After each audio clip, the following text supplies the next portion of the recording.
우리 한번 옆 사람에게 오늘 설교 제목도 또 의미심장한 제목이기 때문에 한번 이렇게 인사하시죠. 당신의 얼굴이 천사 같습니다. 이렇게 마음을 담아서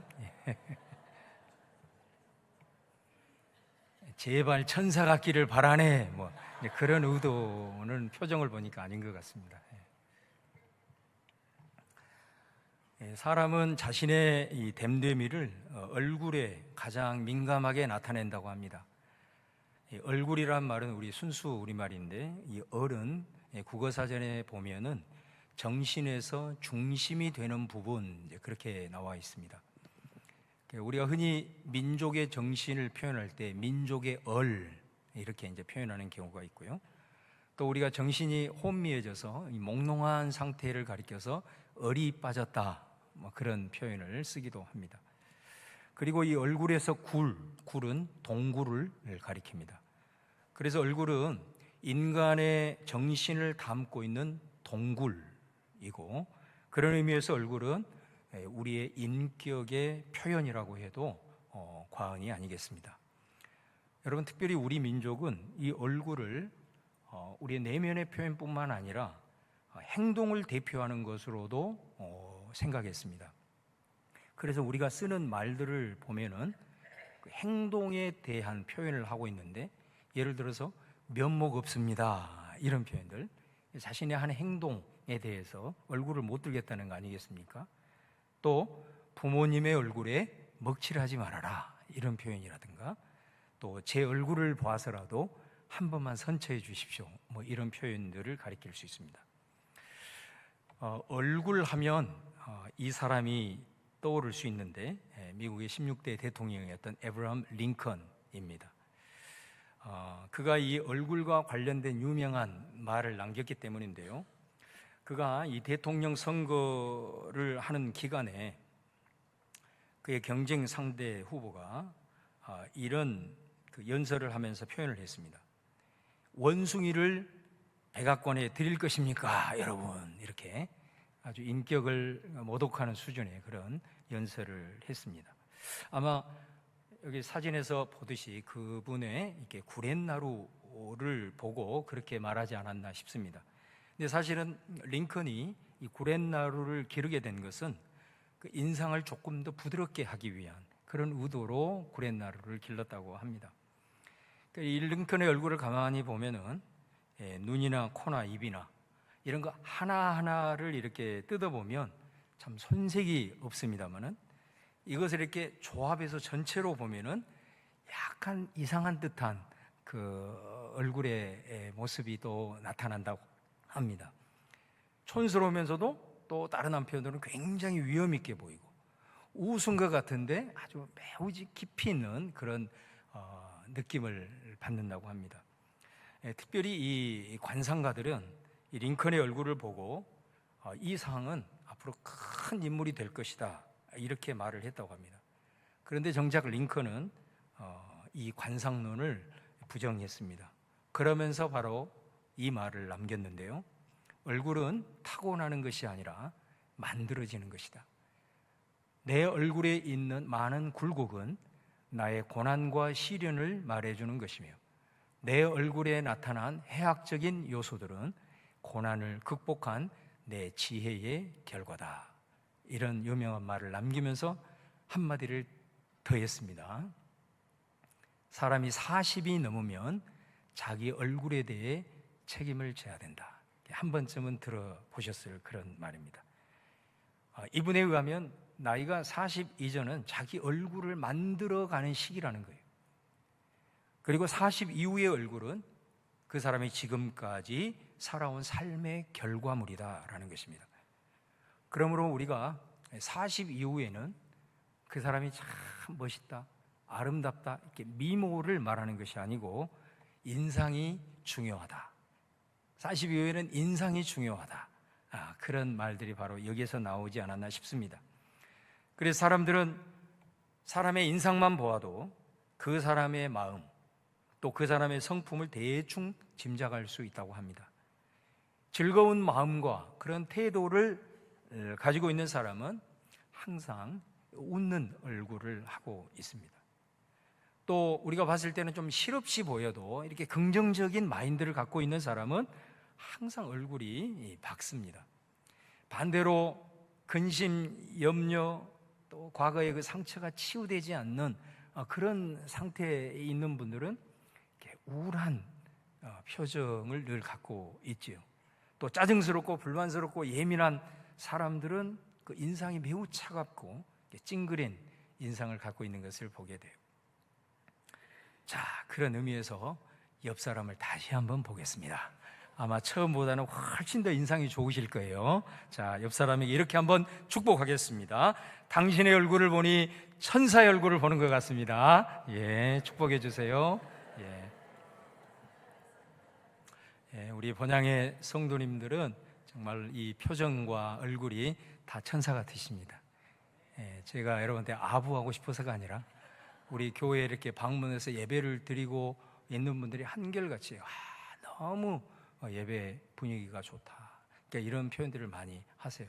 참 앞에서 이렇게 보면 설교하는 사람이 힘이 날 정도입니다. 너무너무 여러분들 감사하고 축복을 드립니다. 자, 오늘 16장 15절 말씀에 보면 전도하다가 잡혀온 이 스데반의 얼굴이 어떠했느냐라는 걸 보여주는데, 그 얼굴이 천사의 얼굴과 같더라. 그런데 여러분, 지금 스데반이 처한 상황이 어떤 상황이냐라는 거예요.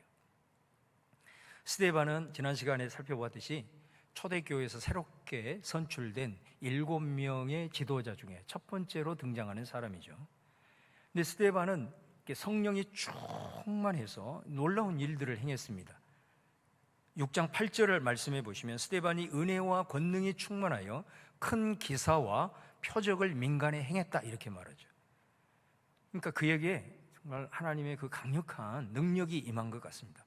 그러니까 원래 우리가 지금까지 살펴보면은 이런 기적과 이런 치유의 능력들은 사도들을 통해서 이렇게 많이 나타났는데, 스데반을 통해서 그 능력이 지금 나타나고 있는 겁니다.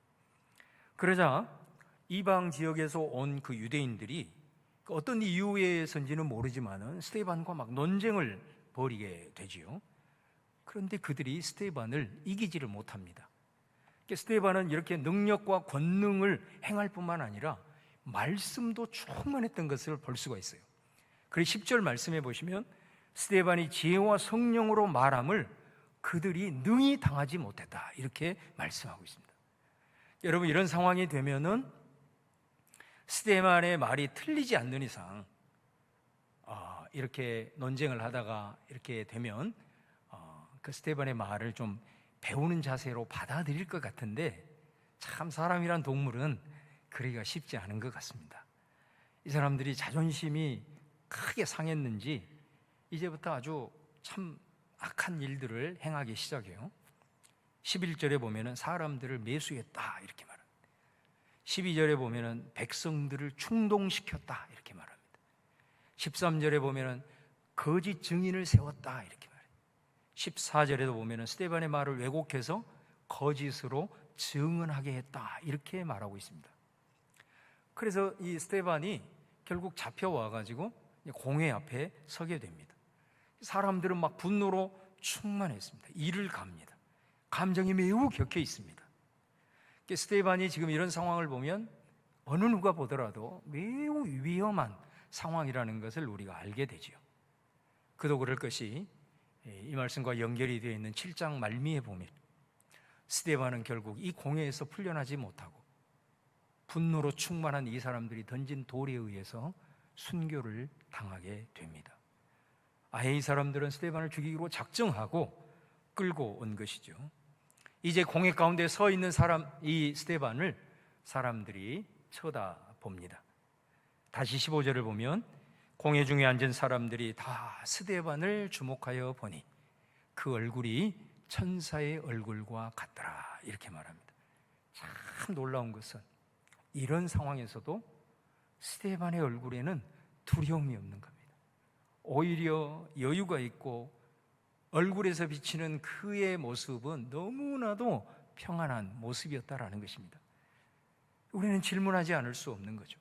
어떻게 이런 상황에서 스데반이 이런 얼굴을 가질 수 있을까? 이런 모습을 사람들에게 느낄 정도로 이런 모습을 하고 있을까? 자, 이 말씀과 연결된 7장 마지막 54, 55절을 보면 그들이 이 말을 듣고 마음에 찔려 그를 향하여 이를 갈거늘 스데반이 성령 충만하여 하늘을 우러러 주목하여 하나님의 영광과 및 예수님께서 하나님 우편에 서신 것을 보고 이렇게 말합니다. 여러분, 지금 이 상황에서 스데반의 눈은 자기를 향하여서 분노로 충천하여 이를 갈고 있는 사람들을 보는 것이 아니라 하늘을 바라보고 있습니다. 여러분, 하늘을 바라볼 때 그가 하늘에서 무엇을 봤다고 오늘 성경은 말합니까? 하나님의 영광을 본 줄로 믿습니다. 그리고 하나님 우편에 계신 예수님을 그가 보게 되었습니다. 여러분, 참 이 표현도요, 우리가 좀 주목할 필요가 있는데, 성경에서 부활하시고 승천하신 예수님을 표현할 때 하나님 보좌 우편에 앉아 계신다, 이렇게 일반적으로 표현이 되어 있습니다. 그런데 오늘 말씀은 아주 독특하게도 예수님이 보좌에 서 계신다, 이렇게 말합니다.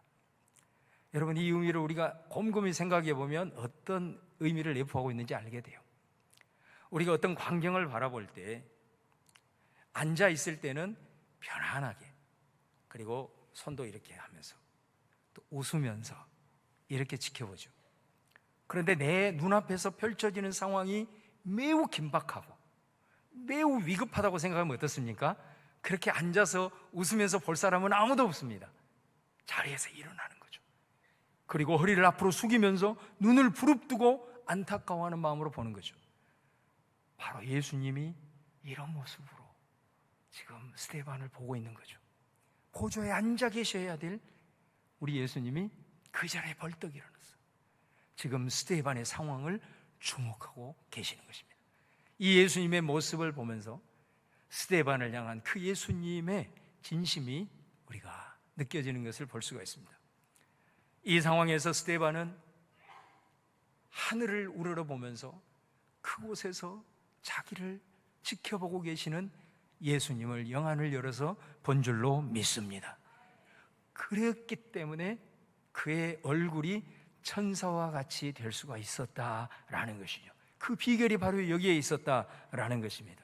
여러분, 우리가 자주 부르는 찬양 중에 눈을 들어 주를 보라, 내 모든 염려 주께 맡겨라, 슬플 때에 주님의 얼굴 보라, 사랑의 주님 안식 주리라. 할렐루야.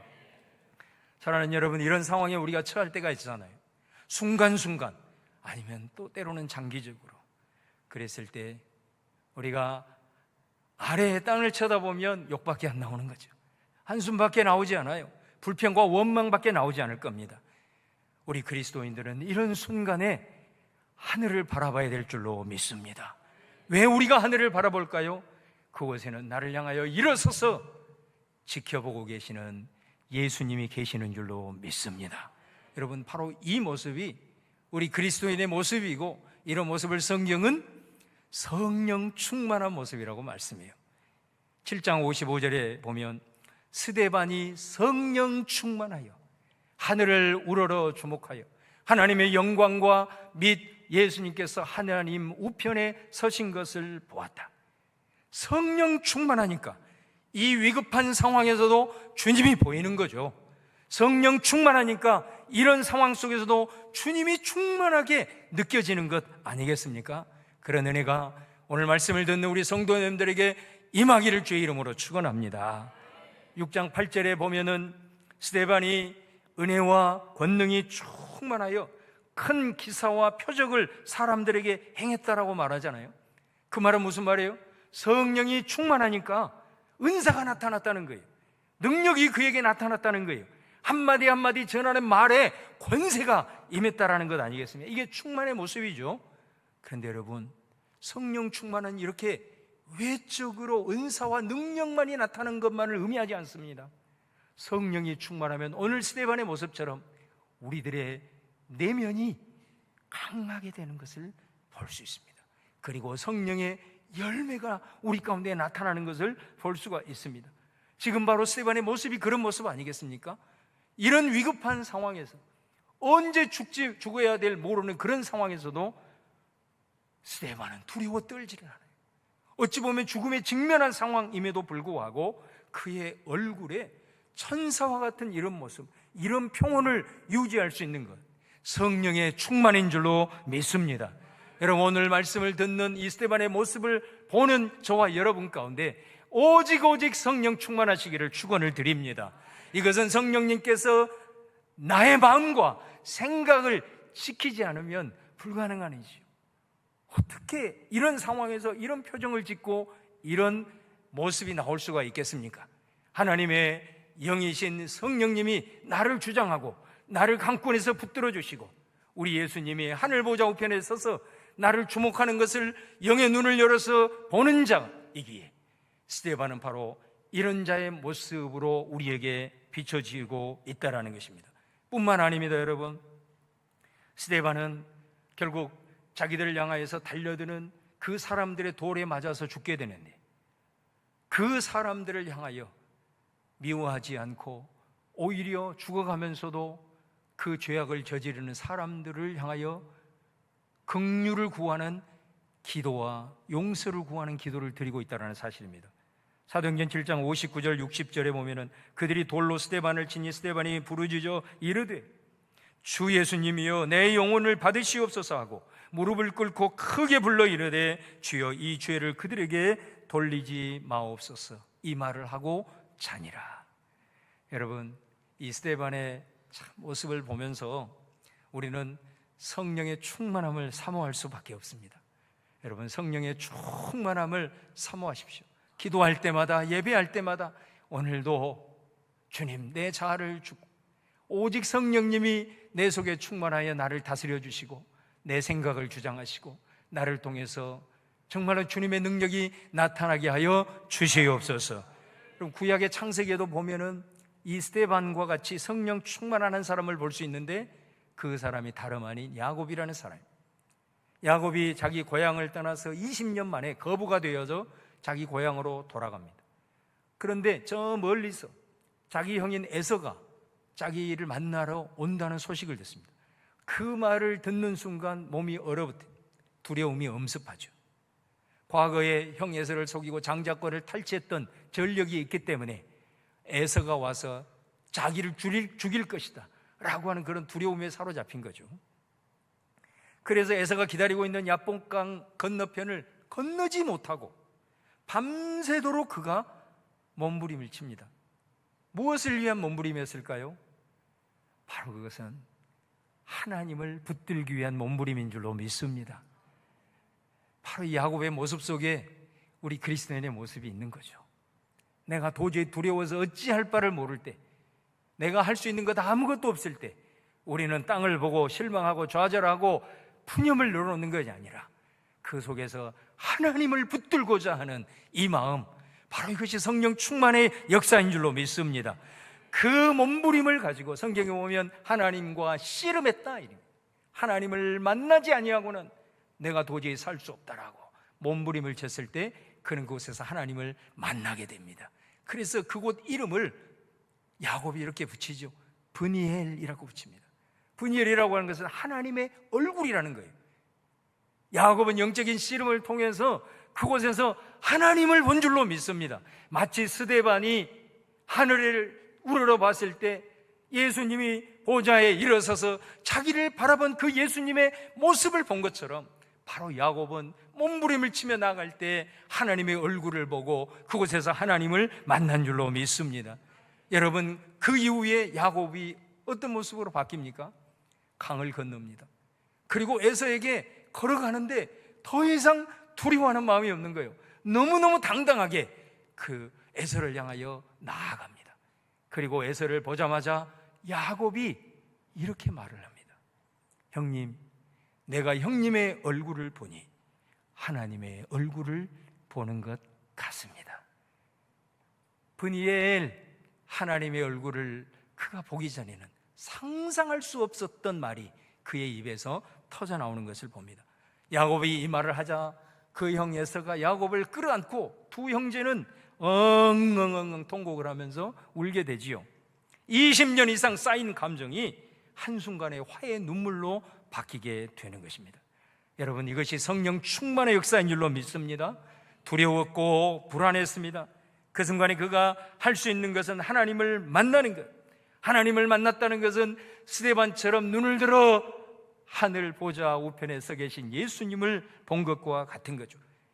성경은 그것을 성령 충만했다 이렇게 말합니다. 그러자 놀라운 일이 일어나지 않습니까? 죄인도 원수도 친구로 변하고, 두려움과 근심과 염려가 기쁨과 평안으로 변하고, 불안한 마음이 바뀌어서 담대함으로 나아갔어요. 마치 그의 얼굴이 천사와 같았다. 할렐루야. 저는 가끔 우리 성도님들을 통해서 이런 모습을 봐요. 참 삶이 힘들고 어려운 것 같은데 이렇게 표정이 참 너무 이렇게 화는. 근데 가끔 그런 분들이 기도하는 모습을 힐끗힐끗 제가 보게 됩니다. 마치 야곱처럼 하나님과 씨름하듯, 사자가 포효하듯 기도할 때 그렇게 기도를 하세요. 어떤 분들은 소리를 내지 않지만 손수건으로 눈을 닦으신 분들도 있고, 어떤 분들은 킁킁 앓는 소리를 내는 경우를 봅니다. 그런데 그 기도가 끝나고 그분이 살아가는 그런 삶의 모습을 보면, 아유, 저분이 저렇게 어려운 상황이었는지, 그분의 모습을 보고는 도저히 가늠이 안 될 정도의 모습이 나타나더라는 거예요. 왜 그럴까요? 기도 가운데 그 영이 하나님과 닿기 때문입니다. 그 기도 가운데 스데반처럼 하늘에서 자기를 보고 계시는 예수님을 본 것이죠. 이것이 성령 충만인 줄로 믿습니다. 성령 충만이 그의 얼굴 가운데, 그들의 삶의 걸음걸음 가운데 나타나요. 마치 많은 사람들이 봤을 때 천사의 얼굴 같은 그런 모습을 보이고자 하는 거예요. 여러분, 저를 한번 따라서 하시겠습니까? 내 얼굴은 하나님을 보여주는 거울입니다. 하나님을 보여주는 거울입니다. 여러분, 우리 그리스도인들은 얼굴을 통해서 하나님을 세상 사람들에게 보여주는 사람들인 줄로 믿습니다. 그러므로 여러분, 우리가 때로는 위기 가운데, 답답한 상황 가운데 감당할 수 없을 때 땅을 보지 말고 하늘을 바라보시기를 바랍니다. 그곳에 앉아 있어야 할 예수님이 우리를 향하여서 일어서서 나를 주목하고 계시는 줄로 믿습니다. 내 자아가 여전히 살아있어서 그 주님이 보이지 않을 때는 여러분, 영적으로 씨름하는 자리로 야곱처럼 나아갈 수 있기를 주님의 이름으로 권면을 드립니다. 그래서 환난과 고난과 핍박과 때로는 힘든 상황 속에서도 성령 충만한 스데반처럼 우리 사랑하는 본향의 모든 성도들의 얼굴이 천사와 같게 되는 이 놀라운 은혜의 역사가 여러분 가운데 임하시기를 주님의 이름으로 축원을 드립니다. 오늘 주신 말씀을 기억하면서 이제 우리 성찬을 대할 때에 말씀을 통해서 우리에게 다가오신 하나님을, 여러분, 성찬은 보이는 말씀이라고 그랬잖아요. 성찬은 그만큼 하나님을, 임재를 더 느끼는 것이고, 말씀의 역사를 눈에 보이는 듯한 그런 예식으로 우리에게 주어진 하나님의 축복의 선물입니다. 오늘 이 성찬을 대하면서 성령님 충만하게 임재해서 저와 여러분의 마음이 새로워지고, 우리의 생명과 영광을 위해서 자기의 몸과 피를 쏟으신 예수님이 오늘 성찬의 자리 가운데 함께 하심을 바라보면서 여러분의 얼굴이 활짝 바뀌어지는 놀라운 믿음의 역사가 나타날 줄로 믿습니다.